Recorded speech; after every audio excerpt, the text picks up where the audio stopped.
হরে কৃষ্ণা বন্ধুরা, welcome back to my channel. আজও আমি সকাল সকাল উঠে পড়েছি এবং আজকেও এক জায়গায় যাব। তিলকটা ঠিক করে পরে নিলাম এবং ব্যাগগুলো গুছিয়ে নিচ্ছি তাড়াতাড়ি। বাইরে প্রচণ্ড দুর্যোগ, বৃষ্টি হচ্ছে, কিন্তু যেতেই হবে। তো জিনিসপত্রগুলো তাড়াতাড়ি ব্যাগে ভরে নিচ্ছি। রাত্রেবেলা গুছিয়ে রাখিনি, তার ফলে তাড়াহুড়ো হয়ে গেছে। ছাতাটা অবশ্যই নিতেই হবে, বর্ষাকাল, ছাতা না নিলে হবে না। আর নিতে হবে জপমালাটাও নিয়ে নিচ্ছি, কারণ যাবার সময় অনেকটা রাস্তা যাব, 2 ঘন্টা জপ করতে করতে চলে যাব, ভগবানের নাম করতে করতে। তো উনি রেডি হচ্ছেন, চুল আঁচড়াচ্ছেন খুব মন দিয়ে। আমার আগেই সে বেরিয়ে পড়েছে এবং আমার আগে আগেই হাঁটছে। তো আমি পেছনে পেছনে যাচ্ছি। আমরা বাস স্ট্যান্ডে এসে গেছি, প্রচণ্ড বৃষ্টি, তাই আমরা একটা মিষ্টির দোকানে ঢুকে দাঁড়িয়ে আছি। অটো এখনও আসেনি, উনি দেখছেন অটোটা এসছে কি না। অটো এসে গেছে, আমরা উঠে পড়েছি এবং অনেকটা রাস্তা যাব, প্রায় 2 ঘন্টা যাব।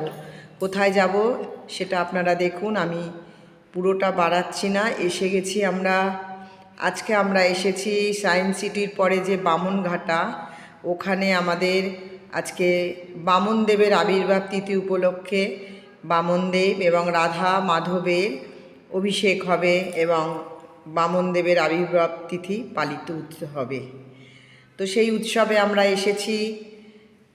আপনারা দেখুন কি সুন্দর ছবি, ভগবানের অপূর্ব দিব্য দৃষ্টি, দিব্যরূপ, অপূর্ব রূপ ভগবানের, দুজন দিয়ে যায়। তো এখন আমাদের বিগ্রহগুলোকে সব অভিষেকের বেদিতে আনা হবে।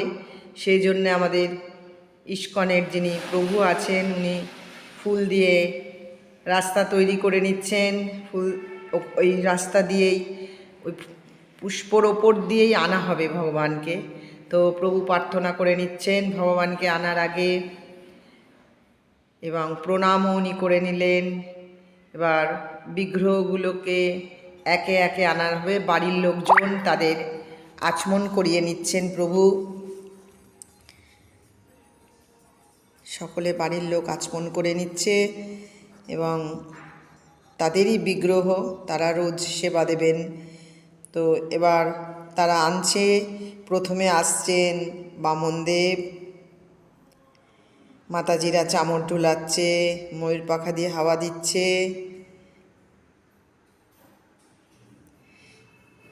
বামনদেব চলে আসছেন, এবার উনি অভিষেক বেদিতে বসবেন। এরপর আসছেন রাধারমন, উনিও আসছেন। এদিকে মাতাজিরা কীর্তন করছেন, করতাল বাজাচ্ছেন, নেচে নেচে। খুব আনন্দ আমাদের এই সব দিনগুলোতে হয়। তো রাধারমন আসছেন, এরপর পেছনে পেছনেই আসছেন রাধারানী। সকলের খুব আনন্দ। ভদ্রলোক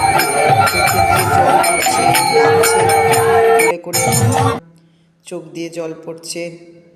এবার যে বেদিতে রাখা হলো ওখানে একটু তুলসী পাতা এবং পুষ্প দিয়ে ওখানটা সাজিয়ে নেওয়া হচ্ছে। সকলেই এই কাজে প্রভুকে সাহায্য করছেন এবং আমাদের ইস্কনের প্রভু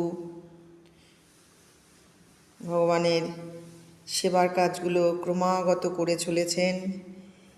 এবার ভগবানকে অভিষেকের আগে ভগবানের একটি প্রিয় ভোগ ভগবানকে দেওয়া হয়, সেটা হলো মিষ্টি দই মধু।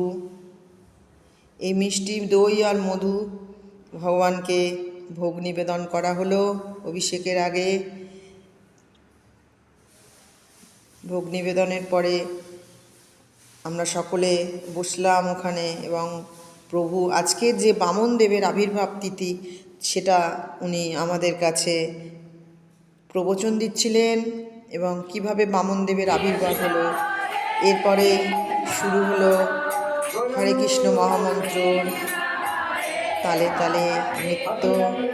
প্রত্যেকেই উঠে দাঁড়িয়ে 2 হাত তুলে নৃত্য করতে আরম্ভ করলো।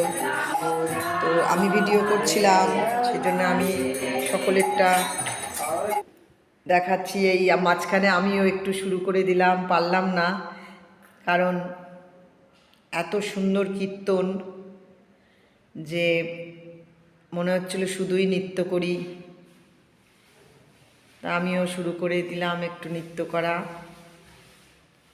আমি এক হাতে নৃত্য করছি, এক হাতে ধরে আছি।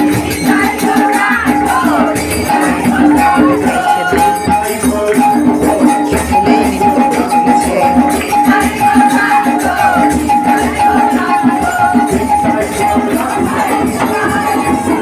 মাতাজিরা এরপর প্রভু অভিষেকের জন্য সব গুছিয়ে নিয়েছেন।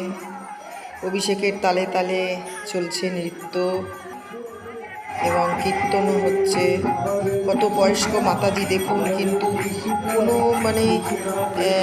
অভাব নেই ওনার ভেতরে কোনো কিছু। উনি ভগবানকে এত ভালোবাসেন যে উনি ওনার ওই যে উনি নৃত্য করছেন, এই যে তার আগে এরপর আরতি হয়ে গেছে, সকলে আরতির আতশ নিচ্ছে এবং একদিকে প্রভু অভিষেক করছেন ভগবানকে। অভিষেকের আগেই আরতিটা করা হয় এবং এরপর পরপর একে একে সকলে অভিষেক করছেন। প্রথমে বামনদেব, তারপর রাধারমণ এবং রাধারানী প্রত্যেককে ফলের রস এবং দুধ দিয়ে করছেন। আর এদিকে মাতাজিরা খুবই নৃত্য করে যাচ্ছেন, দেখতে খুব ভালো লাগছিল। সকলে খুব উৎসাহ ভরে করছেন। এরপর আমরা চলে গেছিলাম অঞ্জলি দিয়ে প্রসাদ পেতে। অনেকটা বেলা হয়ে গিয়েছিল। প্রথমে আমার অন্ন দিয়ে দিল এবং তারপরে শুক্তো দিয়ে দিল। এরপর এলো ডাল, আলু ভাজা এসছে, তারপরে এলো ধোকা। ধোকার রান্নাটা ভালোই হয়েছিল। এরপর চিলি পনির, এটাও খুব ভগবানের প্রিয় ভোগ হয়েছিল। এবং এরপর চাটনি এলো, চাটনির পরে এলো পাঁপড় ভাজা, পাঁপড় ভাজার পরে এসছিল পরমান্ন এবং পরমান্নর পরে এলো একটা করে কালো জাম। সকলে প্রসাদ পেয়ে বাড়ির উদ্দেশ্যে রওনা হলাম। আমার এই ভিডিও যদি আপনাদের ভালো লেগে থাকে, লাইক, শেয়ার, সাবস্ক্রাইব, কমেন্টস করতে ভুলবেন না। দেখা হবে পরবর্তী ভিডিওতে। রাধে রাধে বন্ধুরা।